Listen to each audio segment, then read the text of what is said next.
शैक्षणिक जगात असं पहिल्यांदा होतंय, मागच्या पिढीपेक्षा पुढची पिढी गंडलेली निघती। ही पालकांसाठी चिंतेची बाब आहे, कारण ही गोष्ट भारताला सुद्धा लागू होते। म्हणून हा व्हिडिओ आता सेव्ह करून घ्या। तर अमेरिकन पालक, शिक्षक आणि खासदारांना मुलांची चिंता वाटू लागली की हे जास्त वेळ स्क्रीनवर बसता, परंतु त्या प्रमाणात ते कमी शिकताय आणि त्यांच्या मेंदूची क्षमता देखील कमी होत चालली।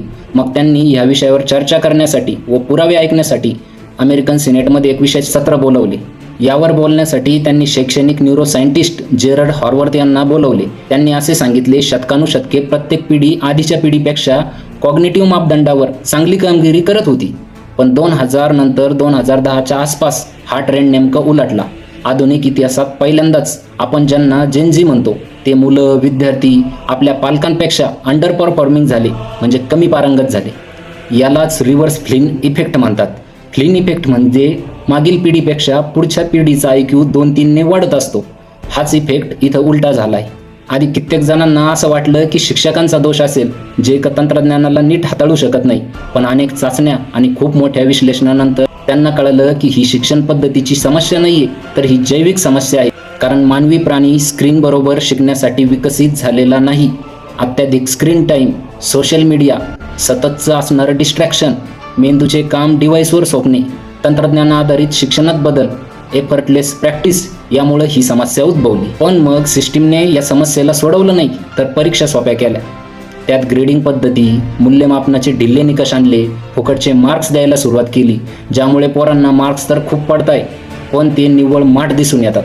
3 सेकंद अटेन्शन हुक व AIच्या युगात मुलं कंटेंट कंझ्युम करणारे ग्राहक झाले। त्यांनी उत्पादकांच्या बाजूने राहिले पाहिजे, जे तुम्हाला या गोष्टीवर विचार करायला भाग पाडता। आतापर्यंत अमेरिकेत 28 राज्यांनी फोन फ्री धोरणं स्वीकारली। 16 पेक्षा जास्त राज्यांमध्ये एडटेक आणि स्क्रीन मर्यादा संबंधित विधेयकं आलेली। तसंच भारतामध्ये हिमाचल प्रदेशने सर्व सरकारी व खाजगी शाळांमध्ये फोनवरती बंदी आणली। कर्नाटक, आंध्र प्रदेश या दक्षिणेतील राज्यांनी 16 वर्षाखालील विद्यार्थ्यांना सोशल मीडियाची बंदी केली व गोव्यात यासाठी समिती नेमल्या गेली आहे। तर प्रश्न असा आहे की महाराष्ट्राचं काय? तुम्हाला काय वाटते, भारतात कधी संसदेत असे शिक्षणासाठीचं विशेष सत्र बोलावले जाईल का? जर तसं होत नसेल तर तुमच्या सर्वांची जर इच्छा असेल तर आपण सरकारला पत्रे पाठवू शकतो। बाकी शक्य होईल त्यांनी ही रील ज्या नेत्यांकडून, ज्या लोकांकडून तुम्हाला अपेक्षा आहे त्यांना तुम्ही टॅग करू शकता। मी स्वतः 8-10 पत्र विद्यार्थ्यांच्या भविष्यासाठी योग्य त्या लोकांना पाठवून देईल। त्यात हा मुद्दा प्लस माध्यमिक शिक्षणाच्या अभ्यासक्रमात नैतिकता, न्यूरोसायन्स व इमोशनल इंटेलिजन्स सारख्या टॉपिकचा समावेश व्हावा, हे पण त्याच्यामध्ये टाकेल। तंत्रज्ञान वाईट नाहीये, पण मग त्याच्यावर कुठेतरी मर्यादा असावा आणि नवीन गोष्टींचा समावेश गरजेचा आहे, जेणेकरून अल्पवयातच विद्यार्थी प्रगल्भ होतील। कारण मोठं झाल्यावर सवयी मोडायला खूप अवघड जात्या। भारतीयांमध्ये आयुष्याची लढाई लढताना तुलनेत या गोष्टींचा अभाव जाणून येतो। मला माहिती आहे या व्हिडिओला म्हणावा तितका प्रतिसाद मिळणार नाही, पण मुलांच्या भवितव्यासाठी निदान जे शिक्षणाचे महत्त्व जाणता, ज्यांचे मुलं शिक्षण घेत आहे, त्यांच्यापर्यंत हा व्हिडिओ पोहोचवण्याची जबाबदारी तुमच्यावर।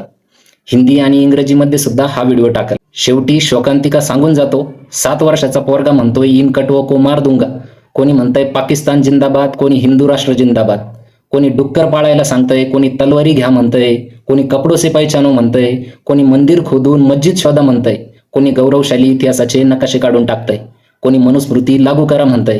या सर्व गोष्टी बोलून हे लोक तुम्हाला चुत्या समजताय, तुमच्या बुद्धीची पात्रता दाखवून देत आहे। कोणत्याही पक्षाला मत देणे ही एक वेगळी गोष्ट आहे, पण महाराष्ट्र व देशाला पुढे नेण्यासाठी खरी पावले उचलणे ही वेगळी गोष्ट आहे।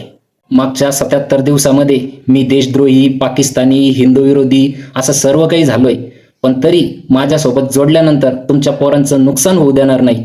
शेअर करा। जय हिंद, इन्कलाब जिंदाबाद।